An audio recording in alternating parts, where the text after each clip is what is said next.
For some people, 2020 has come with only minor changes, but for many others, it has been an extremely challenging and life-altering year. Regardless, everyone has been affected one way or another.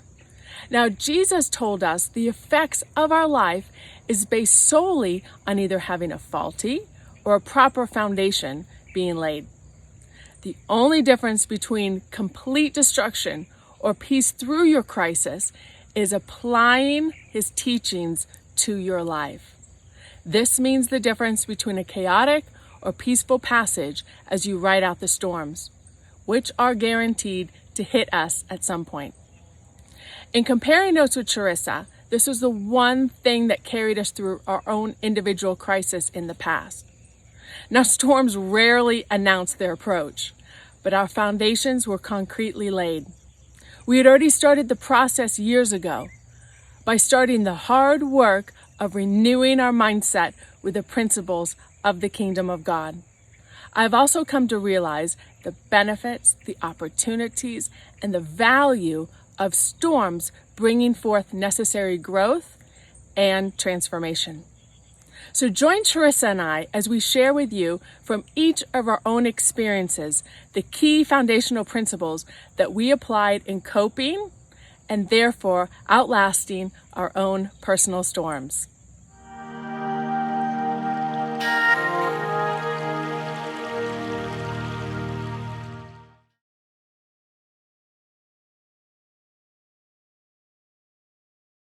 Coming up is your weekly insight. In a world filled with current social decay, we must consider the violation of our personal laws affecting the governance of public laws. So we wonder why there is social decay. And the first thing we want to do, and I know we want to do it because I'm one of those, we want to blame the government. But we need to literally go back to the basics. People are breaking personal laws, which are transcending and spilling over to public laws. When you have personal laws that you are breaking, imagine all of us in here are a nation and we are all breaking laws personally. There is absolutely no way that you can have a lawful nation if we are all breaking our personal laws to begin with. But yet we want to blame the government, who are also individuals, who are also breaking personal laws. So until we start self-governing, it's going to be difficult for us to claim that we are going to lead a nation, lead a group of people, and we are not personally leading ourselves. Welcome, Charisa. Thank you so much for joining us today. And congratulations, you are a newlywed. You chose a good man. Thank you. Thank you. Now, Charisa, clearly 2020 has been quite a year in more ways than one. Now, your father, Dr. Myles Munroe, foretold us that we would be in a season of massive change for still another 3 years to come. So for some, this year has only come with minor changes, minor tweaks, and we've been flexible. But for others, it's been extremely challenging. It's affected everybody so differently. And eventually, each and every one of us all have our season of crisis. Whether this is a season of crisis for you or not, everyone goes through that season. Now, unfortunately, when your parents, your uncle, and others transitioned in the 2014 plane crash, you were faced overnight, head on with your own tragedy, with a crisis. And when you and I discussed the other day, we compared notes regarding each of our seasons of crisis. And it's obvious we had the same thing in common that carried us through that season. Our foundations had already been completely, properly, concretely laid. So looking back, can you please share with us the key insights on how you were able to cope with this season? You know, it's interesting, like you said, 2020 has just been one of those years. It's been one of those seasons that has affected everyone. I must say, it has affected everyone. It has just affected everyone differently. And that can be for various reasons. So even as I'm going through my own feeling of it or the way it even affected me or not, It's just because of where everybody is in life, whether it is where they are in their thinking, where they are in just their growth and maturity as an individual, where they were in their family status, their marital status, their mental status, physical status. Like all of these things are being hit due to everything that's going on in 2020. Because 2020 has been one of those years that's just been a combination of one thing after the other, from the COVID-19 pandemic to social injustice, to talks about racism, to the upcoming um, political election. I mean, we can just go on and on and on about just one thing after the other. It's literally been just this big snowball that's forming. And it's affecting so many people differently. Some of the things may affect, like for instance, there are some things that I'm not an American, so there's some things that's hitting me a little differently than they are someone who's actually from America and living here. Then there are some instances where, and I think I spoke to you about this before, when you're talking about crises and the fact that it's something that happened unexpectedly beyond your control, my crises did not just happen in 2020. Like I had a crisis that occurred 6 years ago, 2014. Like to me, that was my 2020 6 years ago. That's when life hit me. That's when everything hit me. That's when I felt mentally strained and mentally challenged. And that's when I felt completely, I kind of want to say, conquered by death for a brief moment. And that's when I cried. And that's when I didn't want to do anything. Like that to me is when I had my crises. That's been 6 years ago. So year one, year two to right now, I've had those times to grow. I've had those times to implement a few things and learn about myself and even learn about death and how it affects people. Like I'm a licensed therapist, but it's different when you go through something. And so when you fast forward 6 years later, and then the entire world experiences a crisis, and I'm going to say this with much consideration for everyone else, but this is my truth. It's a piece of cake for me. Like 2020 is affecting people differently, and it's affecting me. Man, had you gone through what I went through 6 years ago, like literally something like just being home and not being able to go to work, I'll take that all day long. Not being able to make the amount of money I used to make, or not being able to see my friends, or not being able to travel. I love to travel. But if not being able to travel and be stuck in a house mean that I still get to see the life of my parents, like I'll take those all day long. So that's what I mean by it's all about perspective. And so one of the things I learned this year, and just watching people and talking to people, people are just concerned about what they've lost. Like I list a whole lot of things just now: losing your home, losing loved ones, losing the amount of money you used to make, losing your social attachment to the community, and the community that used to drive you. You don't have that anymore because you can't go anywhere. Not being able to spend money that you have, not being able to eat the way you want.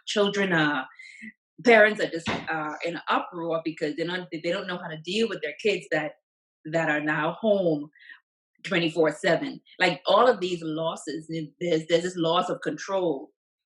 But I think if we were to flip the perspective, instead of concerning ourselves with what we've lost, we should be concerning ourselves and grateful with what we actually do have. And that was one of the perspectives. We're talking kingdom perspective today. And so when you think kingdom, like we can think perspective, and it's more things of the world, it's more things of what a science book may say, or what a theology book may say, or what my psychological book may say. But when you're thinking kingdom perspective, that's a whole different level of thinking.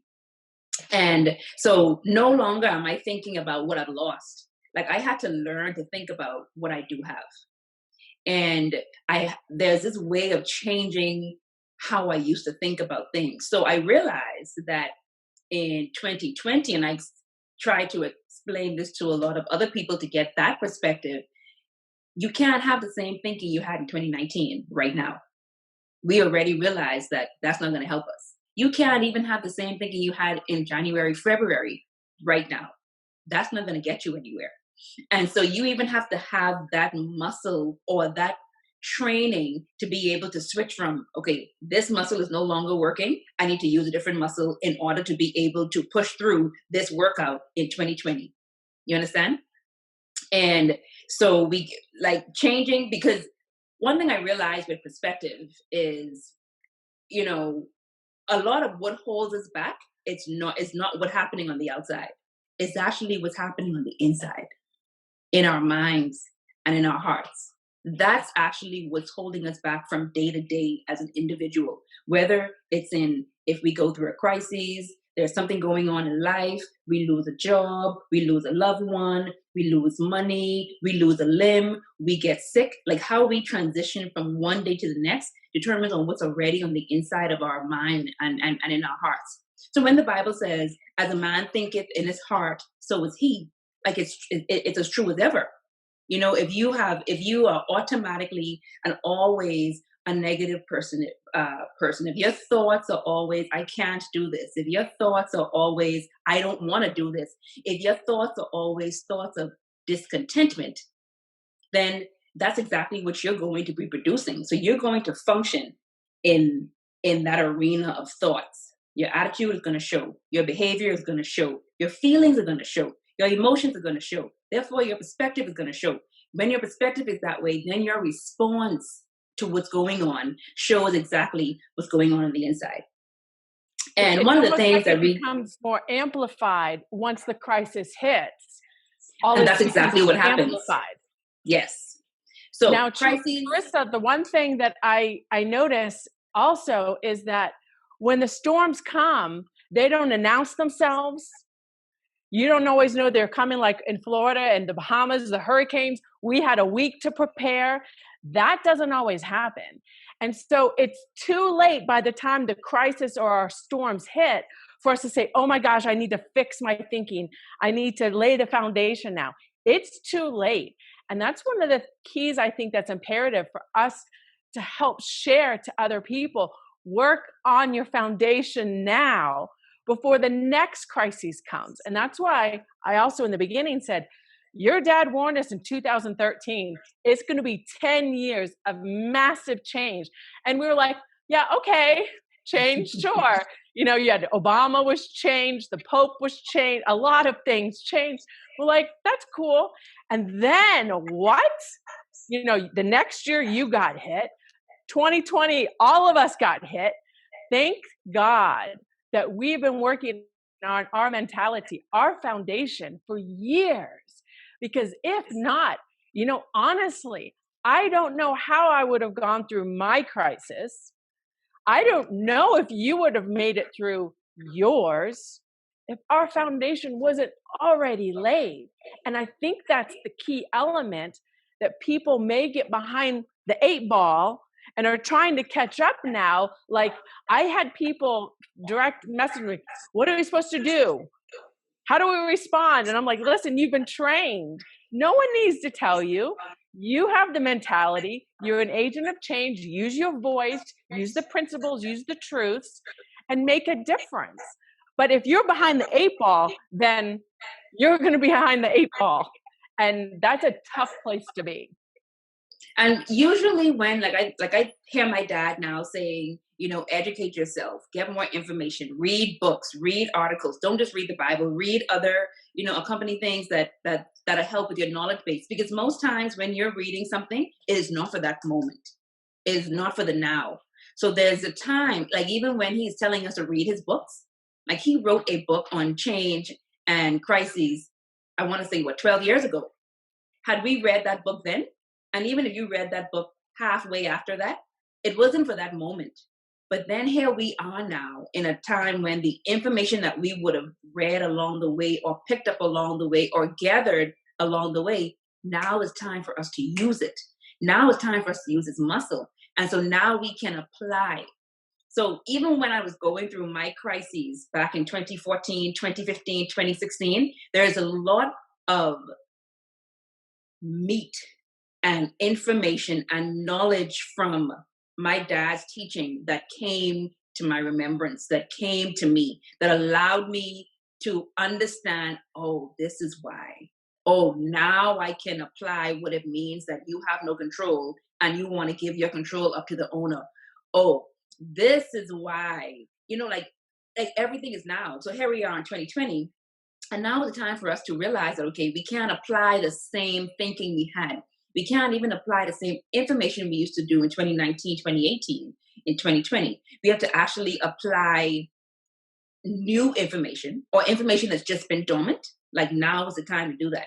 And one of the things you recognize is whatever you run to determines who you trust, or even whoever you run to determines who you trust. So again, we're talking kingdom. And so a lot of people don't understand trial and tribulations, but they don't understand another person's rejoice and joy, and they don't understand another person's happiness. They don't understand another person's level of excitement because they haven't gone through what that person went through to get to where they are. And so when someone says, man, you have no idea, I could not do this without trusting in Jesus. And then someone who hasn't gone there, they're like, why are you so overly spiritual? Oh, clearly you haven't been through something. So when you realize that you was depending on yourself and you were depending on man for so long, and you get to a point when you realize, I only can do God. Like this can only be God. God, I need you now. And then you get through. And every report after that you can give is, my God, only because of God, but God. People don't ever understand that. So that's one of those kingdom perspectives that even I had to go through. And literally, if it wasn't for God, I would not have made it 6 years and still be standing on my feet and still be able to talk to you the way I'm talking to you and be a light to the world and be an example of hope and be a medal of hope and what it means to have faith in times of crises. Now, even Trista, when I think of, I want to backtrack on one thing you said, and I want to emphasize it because I think it's key. You said sometimes we're reading books now that maybe we can't relate to, but we'll use that information in 5-6 years. Or sometimes we go through small little crises or challenges, whether it's in business or family, personal life, and we apply because we've learned this, and then it makes it easier for us, like the 2008 crisis. And I read your father's book, The Benefits of Crisis and Change, and I applied the principles, and we saw so many amazing effects. And those are the best years ever of me and my husband's life. We started his business, we launched some things, and I'm like, oh my gosh, we can benefit from it if we change our perspective. But one thing I want to reiterate is I'll never forget your father said, it's not your job to memorize all the scriptures, to memorize all the principles, to memorize everything in my books. He goes, your job is to read it, take in the information, and then the Holy Spirit will bring all truth to your remembrance. But if it's not in there, then he can't get it out. Exactly. He's searching, he's searching. He's like, man, I can't get anything. So we don't even have to rely on our own understanding. Exactly. We just got to put it in us and then rely on the Holy Spirit to bring it to our remembrance. And that takes a load off. That takes a burden off of us, like, oh, we've got to get all this information, understand, and lay our foundation. But yeah, read, retain, learn, apply when you can. And then the Holy Spirit comes in and says, remember this one. He'll just say one scripture or one key principle. Like, I'll never forget the one that, if the key is outlasting the season. I was like, I know I can make it, but how long is this season going to be? But my key is to outlast it. And it's these little things like that that got me through those seasons that were very challenging. Yes. I totally agree. And, seasons are one of those things that come and go. And the one thing about, like, you're talking about reading, like, we have to do the work. Like, the reading part is the work. We have to do the work. The unfortunate thing is we're so lazy. Two things people don't want to do. They don't want to work, or they don't want to think. And so And when you think about crises, like your perspective is literally what turns what is a crisis into an opportunity for you. And so, like now, with what's going on right now, like I see a lot of people doing it, and even myself, like I'm trying to figure out, man, how can I monopolize on what's going on and actually come out on top of it? What can I do? What can I produce? How can I get creative? That requires thinking. Okay, so let me think about how I can turn what is supposed to be a pandemic into something that's beneficial for me to now affect the rest of the world and humanity in a positive way versus, oh, this is affecting me, I can't do anything, you know? And so when you look at it as an opportunity versus a crisis, like I think about my brother and I, and of course we went through a major crisis in 2020, losing my parents and so many other loved ones. But my dad left a legacy, and there was a window, and there continues to be a small window of opportunity that my brother and I have to monopolize on the legacy that my father started to build, so that number one, all of his work doesn't become in vain. But number two, my dad created that legacy for the next generation, like my brother and I, and then for other generations to come. And so he didn't mean for us to have to struggle. He didn't mean for us to have to fret. He didn't mean for us to have to stress out or reinvent any wheel. And so he and I are monopolizing, and we're taking the opportunities that my dads have produced to go further with what he has done.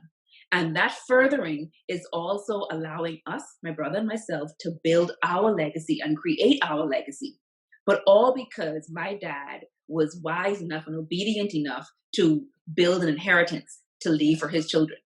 Now, that is a perspective I have. I promise you that someone else wouldn't have that perspective. Because I remember initially having the perspective of, oh my God, I don't want to be here. My parents aren't here. Like, we were supposed to do life together. I'm hurting. I'm in pain. I'm grieving. And I'm not telling you that I didn't grieve. I'm not saying that I didn't feel hurt. I'm not saying that I don't feel pain even now. I feel the way I feel. I allow myself to naturally feel my feelings. But I also know that even with that, simultaneously, I have to continue to work. I have to continue to show up. I have to continue to trust that God is going to take care of me regardless. And that comes with a certain level of perspective. But one of the things I learned, Tristan, I want to make sure I say this because I don't want anyone to think that you and I are talking as though one day we had a certain perspective and then the next day we had a different perspective, and there was no process in there, because there was a process. It took a process for me to get here. It took a process for you to get where you are. It took some success. It took some failures. It took some hurts. It took some hurdles for us to get to this place of being able to tell someone with authority, your perspective is everything, and you have to know how to switch from one to the other. Because even when I think about Paul, like in Philippians 4, Paul talks about, he had to learn to be content in no matter the circumstances he was in. And I think we always read that, he was content no matter circumstances, but we never look at the fact that that word learned, like Paul had to learn to be content. And so just how he had to learn to be content by having plenty and having little, by going through pain and going through suffering and going through no lack, by being healed and he had to go through all these things, and then he had to learn. So you and I had to learn. There was this learning process that occurred, that occurs before you get to a place of perfection. And are we there yet? No. Like, I'm still at a place where sometimes I struggle, but I've been working the muscle enough to know that in order for me to do this, I have to keep pushing through. And so there is a process that you go through when you're going from one crisis to the next. So like, for instance, everybody right now, if we went through another crisis 3 years from now, like my hope is that everyone would be at a better place 3 years from now, mentally, because everything starts in the mind. Everyone would be at a different place. And they'll be like, man, having gone through what we went through in 2020, in 2024, this is, we could deal with this. And so that's the thought I'm having gone through what I went through in 2016 and having to build the muscles that I've needed to be able to push through all of my workouts up until now. Someone threw this workout at me in 2020. I'm like, okay, I can deal. I can deal. One thing you said was the learning process, and people don't want to put the work in, and they don't want to think. Let me tell you, that is key. I'll never forget, I was speaking at one of the Kingdom retreats that your dad did in the Bahamas, and I mentioned how my father cultivated an environment for me growing up that worked very well. And whenever I'd go to him for a problem, if I was stranded on the side of the road, something, I was a young girl, and he'd say, figure it out. And he'd hang up the phone. Trista, figure it out. And that was his answer to everything, that I would go to him for a problem. And your dad loved that. And he said, Trista, after that, he brought me to the green room. He goes, he got mad. He says, I know the name of your first book. It's supposed to be Figure It Out. And you write about your dad making you think. He says, these Christians are so lazy. And he went on a tangent. He was mad. The laziness, they don't want to think for themselves. They want to be spoon-fed. They want other people to think for them and to tell them how to think. And they don't want to work. And he went on a tangent, and I go, okay, I'll do it. Yes, sir. And he said, and if you don't write that book, I will. And I'm like, no, I'll write it. I got this. But he was just mad. And he was in churches around the world, and he witnessed that mentality. And that's why I think that's key that you brought that up, because a lot of people want to be told how to think. They want the news media to tell them how to think. They want their friends on social media to tell them how to think. They want the church to tell them how to think. Listen, we were trained, and we don't tell you what to think, but Jesus taught them how to think kingdom. And I have to tell you, a disciple is a perpetual student. We never stop learning. It's a continual process. We learn through our crisis, we learn through our ups, through our downs, and we apply it. And I know that's a key that you wanted to touch on, was applying what we've learned, because that's not easy. It's not about our feelings. And I see so many people, even people in my family, are like, but I feel like this. And it's all about feelings. I would love for you to touch on that. Well, and again, so everything starts with, and I'm glad we started perspective, because everything starts there. Like your mind and the way you think, and even your quality of thinking determines how you feel, determines how you behave, your attitude, your perspective, and even your response. And so usually how we feel is one thing, that's an emotional response, which is sometimes going to always be the opposite of how we should respond logically. So sometimes we need to, but it doesn't mean that we don't feel. And even though I don't feel like it, Trista, I tell you no lie, and I'm going to actually flow into the next one as well. When everything happened, I literally felt like I did not want to be bothered with anyone. I wanted to go under a rock. I can feel the feelings of depression and anxiety setting in. I just wanted to isolate myself. But thank God, people wouldn't allow us to do that, number one. But number two, even though I was feeling that way, there was also something that was so much more important that was pulling me. And that was the concept of purpose. And so there was this having to apply, and also God bringing back to my remembrance that the fact that you are still breathing, like there is still something left for you to do. Because as I told you before, I was supposed to be on that plane in 2014 with my parents. And it just so happened that God saw fit to have it done differently. And so there was a decision for me to just go to Freeport instead of going to Nassau to travel with them. Or literally a week before, I would have been a part of that flight plan. And I was not. And many times I asked God, why? Why didn't you just let me? And that why didn't you just let me was the selfish thought of me saying, I don't want to go through this pain. I don't want to go through life without them. I miss them too much. Oh, it was horrible. Like I just did not want to be here. I'm like, there's no way that I should be here without my parents. and my uncle and everyone else that was on that plane. And so I was like, why didn't you just let me? Why didn't you just let me be one of them? Why didn't you allow the news that came out a few hours after the crash? Why didn't you allow that to be true? Because even the news said it was my mom, my dad, and daughter. And like I felt like I wanted that. But there was something that was so much more important than my feeling, and it was my purpose. And so when I realized that, man, God orchestrated that entire thing for me to still be here, that's when I realized it was purpose that gave me the life that I needed to go on. It was purpose that gave me the fuel that I needed to wake up every day and dress up every day and smile every day and show up for the people that I know are looking at me for their strength. They're looking at me for their joy. They're looking at me for their peace and their comfort. And even though they were looking at me for that, which means I couldn't depend on them for mine. So I had to now depend on God for my comfort and my peace and my joy, because they were looking at me for that. And so I have seen purpose in my life on so many different levels. And even believing and knowing that I could hear my dad saying now, if you are still breathing today, there is still something left in this world for you to do. So purpose becomes so much more important than feelings. The other P that I would say is even people become so more important than your feelings. And sometimes you feel a certain way about people, or you don't feel like showing up, or you don't feel like dressing up, or you don't feel like smiling. But there's a group of people that are waiting for your smile. There's a group of people that are waiting for you to show up.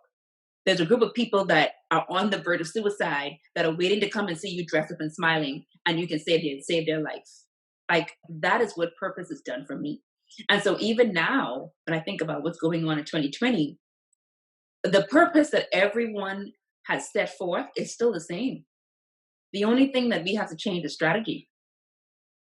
Strategy has to change, process has to change, but that leg that we have that's not moving as we pivot, that's purpose. That does not change. And I've allowed myself to feel. There are feelings that we have, and it's because we are emotional beings anyway. But we have to always remember that feelings come and go. Feelings are very fickle. They're very, one day we feel one way, the next day, the next day we feel a different way. And once I realize that, like, I allow myself, if I'm angry one day, I know I won't be angry in 2 hours, or I won't be angry the next day. But my purpose is not something that I'm changing all the time. That still stands. That still stands. This is what you are supposed to be doing. This is what you are supposed to be doing. These are the people you are supposed to be serving. And so I have to be there to serve. And so, yeah. I think another thing you touched on that I'd like for you to expound a little bit is the importance of community, because I know as I have recently come out of my season, I am so much more grateful for the people in my community than I was before. And I'm sure you can attest to that as well. Yes. So during my time of crises, and my crisis is always going to be 2014. Like, I can't even begin to talk about 2020 without talking about that. When I think about 2020 and what has helped me to go from 2020 to 2014, to 2015, 2016, 2017, has been the community of people that God has brought into my life. There have been a community of people that was there already. And then there have been community of people that He has brought along the way. And Trista, there have been people who has been able to help me emotionally. They've been able to walk with me as a friend. They've been able to walk with me as a confidant. They've been able to walk with me as an advisor. There have been a community of people who've been there professionally to help me on this road of, now it's your time. You're no longer, behind the scenes or under the stage band. No, you're the conductor, you're the singer, you're the spotlight now. How to deal with that? Like, there are people who community. So there's these different communities, and then there's my family, which is a community altogether, and that has helped me through. Like, we have been a community for each other. That has been able to help me get from one day to the next, 1 year to the next. One thing I remember my dad saying when we came on board with him in ministry, he said, relationships are so much more important than money. He said, relationships are so much more important than position. He said relationships or maintaining a relationship is so much more important than how you feel. And he used to tell us those things on at different occasions when something would happen and my brother and I would want to cut somebody off the throat. Okay? Because it was child and our responsibility to protect him, protect his gift, and then protect his finances. And so if we recognize that someone was coming in to abuse him or misuse him or just kind of have their way with what they can because he was allowing it, no, we're like, no, you can't do it. And we wanted to just cut them off point blank. And we couldn't understand, man, how can you allow this person to steal from you? How can you allow this person to talk about you the way they do and you still love them and you still hug them and you still have them around? And he told, like, that's when he would say, relationships are more important than money. Relationships are more important than how you feel. Maintaining relationships are more important. And we didn't, we would go back and forth with him because we were like, yeah, daddy, but no, you have to understand A, B, and C. But you know how when he was speaking, he would always say, y'all gonna get it when I'm gone? Yes. Okay. So this was one of those moments where, like, my brother and I got it when he was gone. And we realized what he meant by relationships are more important. People aren't going to always do what you want them to do. People aren't going to always say what you want them to say. People aren't going to always be the trusting, honest people that you think they are. They're going to persecute you and they're going to be your friend. They're going to curse you and they're going to be your friend. They're going to steal from you and they're going to be your brother. You know, they're going to do these things. But maintaining that relationship for some reason is more important than how you feel about what they may have done. We've learned to even in our communities to have those communities accept them for what they are and don't put too much expectations on them. So I enjoy the community I have as just friends. I enjoy my community that are family. I enjoy my communities that I build that are professional or that are just there to support. And then I have a community of people that are depending on me. They're watching me. They are I'm mentoring them from afar. They're a community of women and a community of men that are looking at my strength, the strength that I promise you did not come from me alone. Like they're looking at that. And so when you look at these different communities, like it was not meant for us to live on this earth in a bubble by ourselves, functioning for ourselves. Like everything we do is supposed to be for someone else. Everything we do, every purpose we have, every purpose that God ordained is supposed to be for someone else. And so when you think about your community, like just wanting to be a part of that, even my work community, like when I was full-time employed, like even that community, it was so, 2014 happened and I didn't go back to work until 2 months later. And when I go back to work, like they were so happy to see me. And for them, seeing me was, oh my God, you really are alive. And then seeing with me was, oh my God, 2 months, we've missed you. And so even that alone, that love and care and support, like those three things, love, care, and support, is what everyone needs. I don't care who you are. I don't care where you live. I don't care what position you think you have. Everyone needs a certain level of love and care and support to get through every crisis. Charisa, your dad genuinely loved people. Yes, he did. People don't understand. He really did. And he called everyone family. Like it wasn't, everybody was family. And you know, one thing I hear all the time now, when I'll meet a stranger. I'll be like, man, we met your dad somewhere and he just made me feel so special. He made me feel like I was the only person in a room of 1,000 people. But he would make the very next person next to them feel the same way too. Like that took a certain level of humility, but also a certain level of practice. But then again, too, that's just who my dad was. That's who he was. You know it's love if he allowed people to use him. And he did. I had issues with it too. And I went to him. I said, wow, why? He had so much hope that they would get it. Yes. He really wanted them to get it. And he didn't cut him off. Now, if it got to the point, because I know even your mom wanted to cut people off. If it got to the point where he cut you off, then you know you're done. But I don't think in history, I can't think of ever a time when I could say, okay, there's one person in this life that my dad did cut. Like no one. amazing. Trista, no one. Amazing. No one. Don't worry. My brother did it. My mom did it. And I did it. We all did it for him. We're like, look, you don't want to take care of yourself and your gift? Let's do it for you. Woo! I know, that's right. So the last thing I want to touch on, and I know this is key. I'll never forget we were in St. Martin. I was in the waiting room at the airport with him, and he just repeated over and over, Jesus is Lord. He is Lord. Trista, Yes. Jesus is Lord. The most important statement we can say, Jesus is Lord. And that has to do with ownership.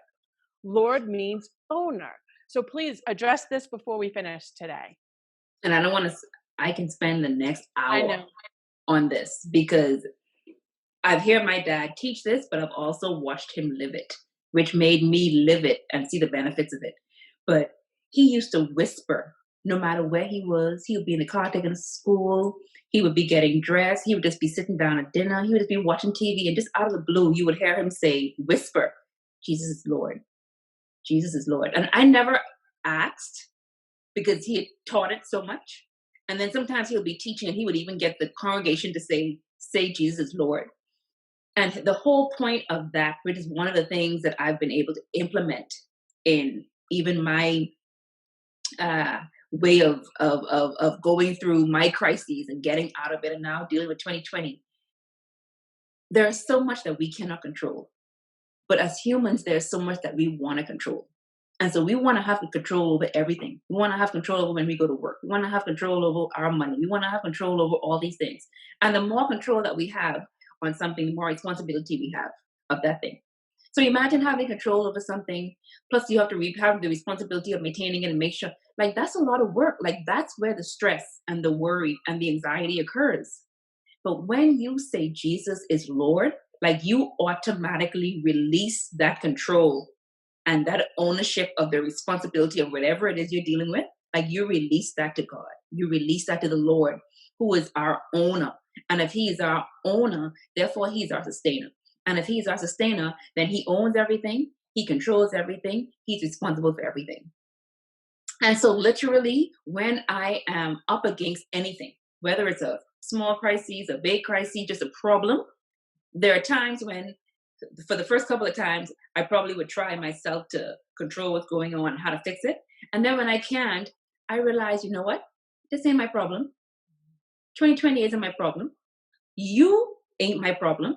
I need to give you the God. I need to give you to my owner. I need him to take full responsibility so that I can sleep, so that I can worry less and be anxious less.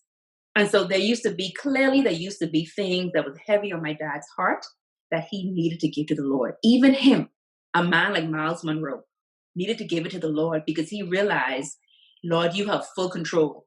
You have full control and you have full ownership. I'm going to allow you to take over. I'm going to allow you to fix. I'm going to allow you to resolve. I'm going to allow you to provide. I'm going to allow you to repair. I'm going to allow you. And then when you're done, I'm going to benefit from all the repairs and from all the fixtures and from just the owner taking full responsibility. And so can we control what's happening in 2020? No, we can't. Can we control how we respond? Yes. Can we control when it's going to end? No.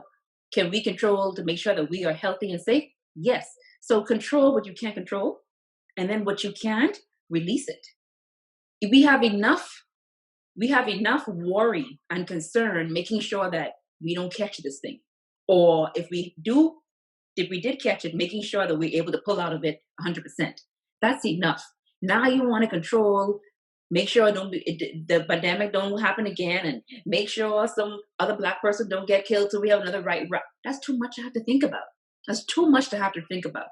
So there are days, every day, like even my husband and I, when we're praying, like Jesus is Lord. Why? Because there are things that are bigger than us, and we realize Jesus is Lord. Like you want to give that up. And so 2020 is one of those, Jesus, 2020 is all you. You take it back. Just say Jesus is Lord. Take it back. Charissa, I think this year it's imperative for people to take on, your husband was a Marine, and I love the Marine slogan. They have this mentality that they've incorporated in their training and their thinking. It's improvise, adapt, and overcome. And I feel as kingdom citizens, we need to understand that when challenges come, crisis comes, we improvise, we change, we're flexible, we look at the benefits, we look at how we can create opportunity out of something, we adapt and overcome, we go through it. So when we are faced with challenges, this mentality should be instinctual. All the things that we've discussed, when the foundation is properly laid and we have the proper mindset and it's established, I believe it should be instinctual in our thinking. And I think that's the goal, for us to continually work on our mindsets, to be converted from our thinking, from our culture, what society says, even what religion has taught us. Some of us came out of religion, and we need to take on the same thinking that Jesus worked so hard to train the disciples, the original thinking that Adam had in the very beginning, so that I believe it becomes instinctual. And that's what I'm working on with my kids. And I'm sure you and Chira, growing up also with a kingdom mentality, it's instinctual. Some things. It's not like, oh my gosh, now I have to go read this book because I don't understand. Like, it's just thinking like a child, learning to have faith in God. Jesus is Lord. Innovate, benefit, use to our advantage. And honestly, and I know you can attest to this as I can, that God will use every crisis to advance his work in our lives. And as sons of God, we're not in desperation. We are not hopeless. We know who our Father, our source is. And that's where we apply Jesus is Lord, our source, our sustainer. And, I think about in the Bible when there's many crises, Joseph was promoted in a time of crisis because of his potential and his ability to manage it. And there's a season where we lay our proper foundations with that, which takes work, like you were saying. And it doesn't happen. The world, the best thing they have is positive thinking, meditation, like the stuff comes from osmosis. But no, it comes from being a dedicated, perpetual student of the kingdom, always seeking to understand and learn more and applying it. So we must learn. That's why anytime I talk about these things, that's why I was incorporating working out and training a muscle. Because the only way that a muscle can be strong and can actually get bigger is if you train it. So you have to repeatedly and repetition and train that muscle. And then the weights have to get stronger and stronger. The weights are getting heavier and heavier. So 1 year, you may have gone through a crisis and it was hard. And then you think, okay, 5 years later, I'm good. And then year 6, it's a crisis. And I'm like, I can't get a break. Well, that is another weight for you to build your faith, for you to build your character, for you to build that muscle that is going to be required because you want to be strong. You want to be, and so it is important that we learn from our crises, but also that we don't forget. Like, usually muscles have a very good memory. And my hope is that we don't, I can't forget 2014. I can't forget all these years of growth. And so here I am. And I am also not too arrogant to believe that in 3, 4, 5 years, something else happened. I'm going to be ready and prepared. No, that may be God's season for my life to, okay, now I need you to grow from where you are, from this level of comfort. And I think one of the things that I want to piggyback on too before we finish is when you're thinking about Jesus is Lord, also remembering from a kingdom perspective that we are in this world, but we're not of this world. We are from a totally different country.